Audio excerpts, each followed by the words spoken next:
Cate, thank you so much indeed for joining me today. Thank you very much for having me. No, nice to see you. It kind of scared me when you said when the last time we actually met up. It's like life moves too quickly. It does, yes.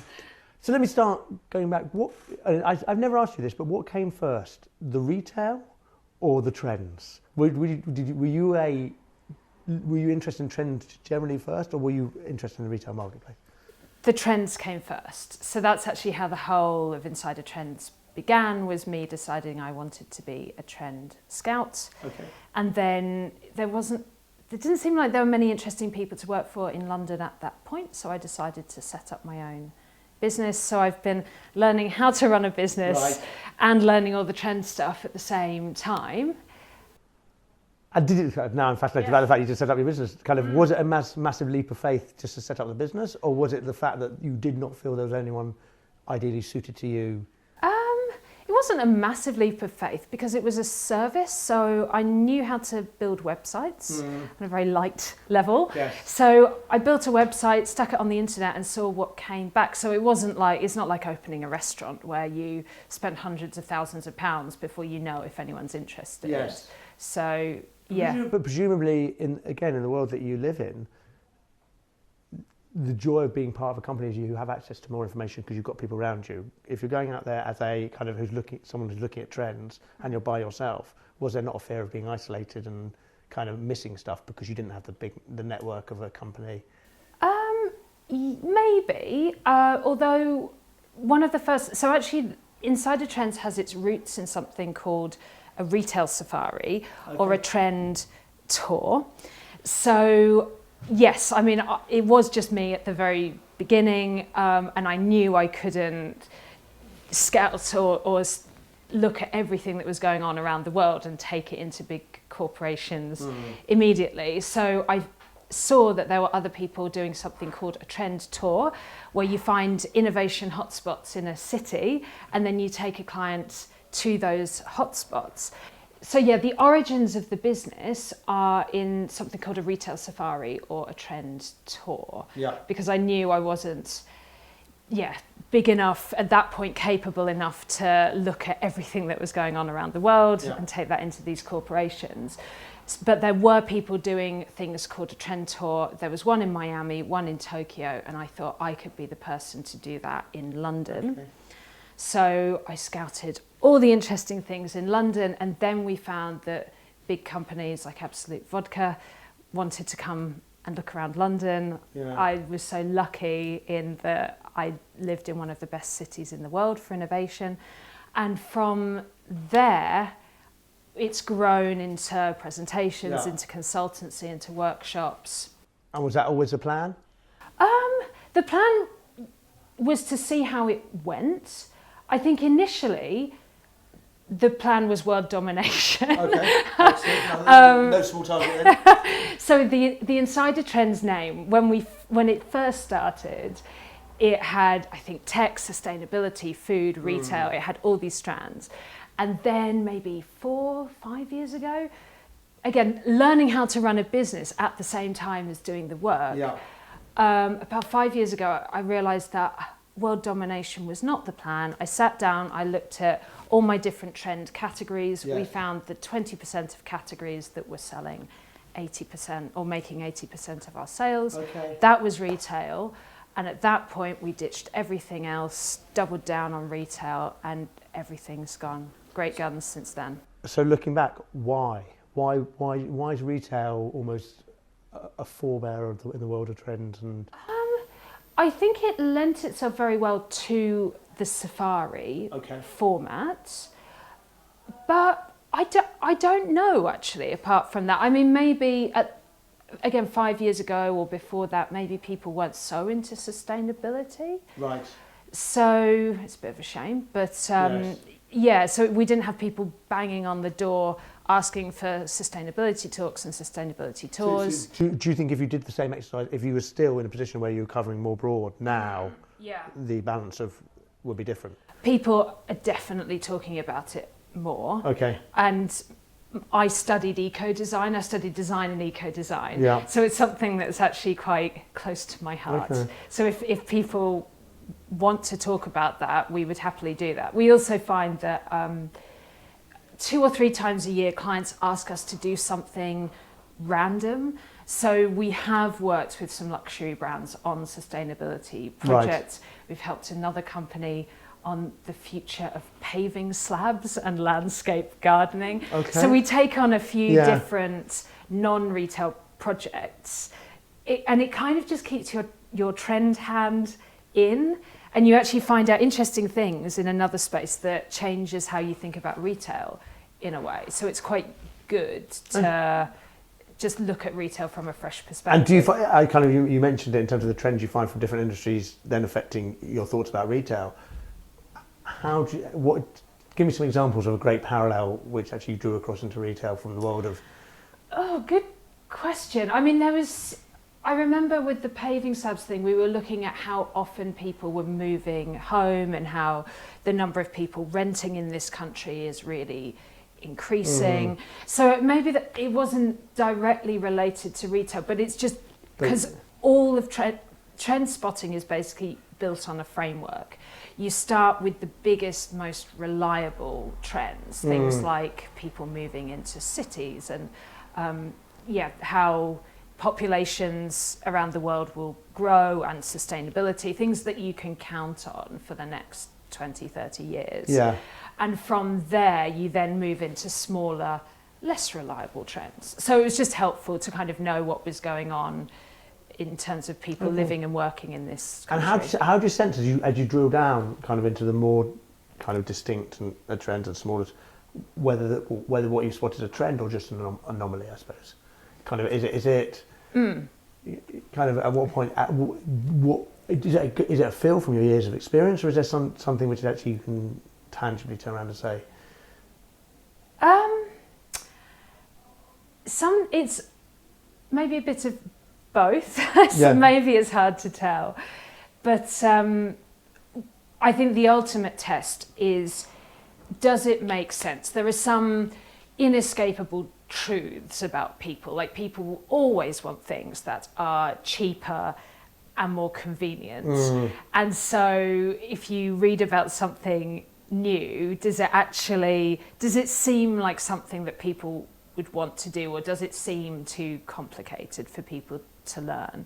Because actually, at the end of the day, it's actually, I can't remember who said it, but someone said you need a new innovation to be 10 times better than what's gone before to get people to change their behaviour, to actually embrace it. Okay. And obviously it's very difficult to quantify 10 times better in some cases, but we're at a point where now the technology can be brilliant, but it's actually people who are sometimes holding back the success of an innovation. Yes. Can people really get their heads around it? Are people going to change their behaviour to make this new innovation a success? I went to see a speaker a number of years ago, and they said there's 3 reasons why a company doesn't work. 1 of them, they're not good enough. 2 of them, the product's not good enough. Or 3, actually the marketplace is lagging behind. The people are lagging behind the product. Actually, you come out too early. And which I found absolutely fascinating, over the fact that it's all very well having an idea, but actually if you're ahead of the people catching up with you, then you don't have a chance anyway. Exactly. It's the timing more than anything else. There's actually a really interesting TED talk by someone who they did quite a scientific study looking at various startups and why they worked, and it was the timing more than anything. And this guy was saying that Airbnb, various versions of the Airbnb concept had been around for ages, but actual Airbnb came about in the recession, where people needed to make money from their spare rooms. Yeah. So that's why actual Airbnb took off where everyone else failed.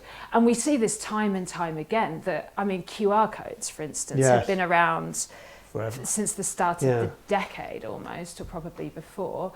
But it's only now that we're really seeing them being used, which is kind of amazing. And what do you put that down to? Just the fact that finally it's just more acceptable? I think it's actually that people's phones have the connectivity, that most people's cameras have the QR software built into it now. You don't have to download a separate thing. Yeah. And so, it's mainly that now, you know, if you scan a code, you will probably be able to call up the web page fairly quickly. So it's not the innovation itself perhaps, but it's all the things that are supporting the innovation to make it possible. So to tell me, you brought up kind of the world of technology. How has that changed how you work and how you put timescales to trends, and has it completely had to shift your thinking? Have you or was it a natural evolution for you? Things are just speeding up a lot, I think. And so we spend a lot of time trying to balance what's happening with technology versus how quickly people can adapt. Okay. Yes, it's a good balance. Yeah, and another part of our process is actually we interview as many people and professionals who are inventing the future of retail or the future of business as we possibly can. We think that we always get little interesting nuggets from those people. Yeah. But one person I was interviewing, I was saying, we've got all this incredible technology. What's holding it back? And she said, people. Like, if you wanted to have this incredible, I can't remember what it was actually, but it was some artificially intelligent retail system, basically. Okay. And she said, yeah, we could do all of this tomorrow, but people aren't ready. And was she positive about it? Or was she did she see the human race a fading to what could be achieved? No, I think we will eventually, but it's just things are going a bit slower than they could potentially because it's taking humans a while to adapt. But that's probably a good thing, actually. Go on, why? Why is that good? Because I think I really think with all this artificial intelligence, we need to make sure we're designing it pushing it along the right track, essentially.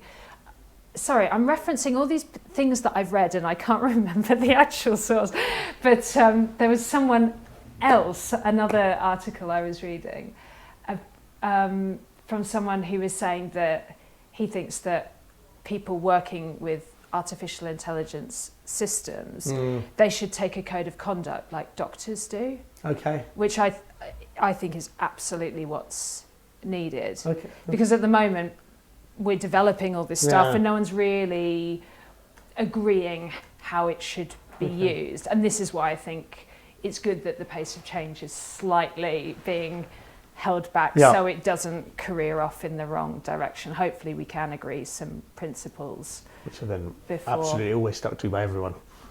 Well, yeah. Maybe. Yeah. And where is retail in this? In society as a whole, which is progressing forward, is retail at one of the at the forefront of everything, or does it wait for other industries to? It's one of the faster moving ones. Not the fastest moving, but we're seeing that the smartest retail companies are really thinking like tech companies now. They're tech companies who happen to sell things. And so if you see yourself as a tech company who happens to sell things, then you will move as fast as a tech company, really. And so how does historical legacy and traditional method of working, are they completely going to fade away? Are they? Do you mean legacy in terms of the structure of traditional businesses? That's up to the companies, I think. We've seen there are some traditional companies like Walmart who are adapting. There are other traditional companies like BHS who are no longer with us. Yes. So I'm not sure that traditional structure is going to work, is going to serve its purpose going forward. So, we talk about two futures for retail. We talk about the iterative and the disruptive. Okay. And I'm seeing this from going to trade shows and conferences. A lot of the industry, in my mind, are still focusing on the iterative, which is essentially saying that the store is still the centre of their ecosystem. But there's a set of businesses, retail businesses, who are embracing a disruptive mindset, which is truly digital first, not bound to the store at all. They may support what they're doing with a few stores, but actually they're able to grow much faster, interact with the customer in a different way because they're not focused on the store. And do you think that is, you can almost apply that model to any sector, kind of, or is that very unique to the retail sector because it is the foremost consumer-facing sector out there? I think this retail has quite a close relationship with the physical space. Right. So I think the travel industry managed to decouple itself Yes. from space much faster. Interesting to see that estate agents are still doing very well whilst basing themselves in a physical space. So I think it's closer linked to the retail industry than others, I would say. Okay. Yeah. And so do you spend your time there for kind of, what balance do you have between looking at the retail as a whole and looking just at tech? Because obviously, I get to meet some amazing people and the concern always is the fact that tech dominates everything. But it's too easy to just kind of then focus down that area and miss out on actually some companies must be doing some stuff well and clever in other areas. Yes. I think the thing for us is that technology is the biggest driver of change in retail. So you can have lots of things that are trends, but some trends move faster than others. Some have more impact than others. So if we're asked to spend 40 minutes with a client, we could talk about lots of other little things, yes, but we yeah, want to talk about the biggest things that they're not really familiar with. But what we also do is we fairly frequently talk about how tech changes the human experience. Okay. And so it's been interesting to see the retail industry go through this period where everyone agreed that tech was the big thing that they had to think about. But for a number of years, people thought that meant putting screens in their stores. Right, okay. And now, hopefully, we've gone through that now. Yeah. People realise that customers don't use screens in stores. People, when they go to shop in the real world, they just want to look at physical items. They want to talk to real people. They don't want to interact through a screen. It's almost like the one time of their day that they're not. Yeah. And so we've found a series of businesses who are supporting the experience with technology. So as a customer, you walk into the space and it feels super low tech, but also like you're having a really great personalized experience. But you just wouldn't know. The whole thing is being supported by technology, but the customer doesn't really know. And I think that is the future of tech in stores. So are you positive about retail? Are you feeling good about? Good question. I'm a bit worried about the industry. Okay. To be honest, I'm not sure that people are moving fast enough, or they're really people asking. As in consumers or retailers. Sorry. Yeah. Okay. Yeah. So I'm not sure that retailers are asking themselves the really hard questions that they need to, and really focusing on the change that will make the difference for their business. And is this a kind of, from your perspective, is this something recent, or has this been a look from your perspective in terms of how you view it all? Has it been like a gradual, you've been feeling slightly despondent about it for a while and it's just getting worse and worse and worse, or is it as you've seen a shift over? Yeah, I guess it has grown. Okay. I think we found a number of these disruptive digital first businesses that we thought were bang on the money. Yeah. And then we saw the same trade shows focusing on the store over and over again. And we heard all these other retailers saying what they were doing in their store. And still, like, you and I could go on to some retail blogs now and you'd see all these press releases about we're doing something cool in our shop. And it's not necessarily really what will move the needle for these businesses and make sure that they thrive in the future. So do you think the industry is going to become more and more monopolised? Is that such a kind of towards the big players, and we're going to see less and less of the smaller players playing, or do you think there's going to be a balance? Back up. I think there's a general move for the big players to get bigger, and for the smaller for there to be more numerous smaller players. Okay. So essentially the gap widens in a way that, you have to work out which side of the fence you're going to be on, I think. Okay. So, yeah. So without talking about the fact that this week is the election, this week, Jesus, how much, I suppose the question, how much is the world of politics and the greater landscape going to affect retail, or does it sit in its own little bubble and just... No, it really does, actually. And this is something else that I think when I stand on stage in front of people, there's what I talk about, which is innovation, what companies can do to get ahead. But there's also the fact that Amazon should pay tax, that the rates on shops are not fair compared to what the online only players have to pay.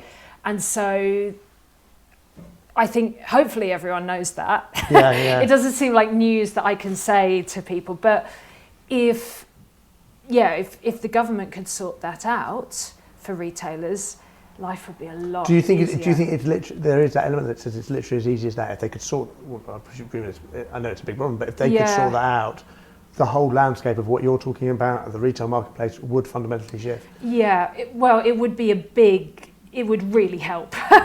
It's one of the big issues. Yeah. And this whole thing that if you want to go and shop in a town centre, you have to pay to park your car, and that puts people off. And so it's easier for people to shop from home. And do retailers kind of who have physical stores, do they view this as a kind of as a burden and therefore they want to complain about it, or do they turn around and say, well, this is where we are, let's try and work our way through it? A bit of both, okay. I think. So I think it's a difficult situation that they're very well aware of, and they'd like the government to fix that, or the local council to fix it. But if it doesn't change, they have to do what they can change. They have to look at what they can make a difference on. So, but I'm quite surprised there hasn't been more pressure put on the government to change certain things. I guess they've had a lot on their plate, but still. Yeah. Okay, one last question for you. Go on, I've got you with me. I've got to ask a question. Give me one interesting next kind of what's going to happen. Just one big thing which I have on camera forevermore. And you can hold me to this, and we can meet up in 5 years and laugh. I had a great a number of years ago, a futurist turned around to me and said to me, I've got the best job in the world. I talk about what's going to happen in 20 years' time. And I know I tell my clients what's going to happen. If it doesn't happen, I'm not going to be around anyway, so it's fine. And I was like, come on, you've got to stick to the whole thing. So I'm putting you on the spot here. Okay, so one of the things I'm most excited about is the idea of the Shoppable Festival. Okay. So, which is a kind of convergence of various trends. So we've seen that the pop-up store has obviously been with us for 10, 15 years. The pop-up store is getting bigger, more exciting. At the same time, we can shop through our phones. We have geolocation and augmented reality. We have mobile payment.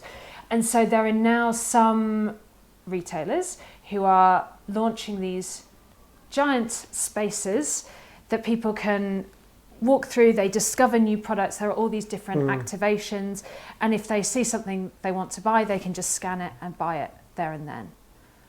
So there are variations of this, but there could be a music festival element, there could be a catwalk show, you can scan like the models coming down the catwalk and you can buy the items that they're wearing. And are there players who are doing it right now? Or? Yep. I'll have to look out for them. Yeah, so there's quite a few. So Tommy Hilfiger have done a couple. Taobao out in China have done a couple. There's Sephora from Sephora. Okay. So that's one you can't actually buy things through your phone, but people pay to attend that. Oh, really? It's like $99 for 4 hours. So you just go and you pay to spend time with brands. Yeah. Wow. Hypebeast did one, so they have Hype Fest. Yeah. That feels more like a trade show, that one, but with interesting activations. But again, if you want to buy anything, you have to buy through their app. It's, really interesting. So it's more experiential, but also more digital. Okay. Yeah, so that's my top tip. Thank you very much, Kate. It's been a pleasure, as always. Thank you so much for your time. Thanks for having me. No worries at all. Cheers. Bye-bye.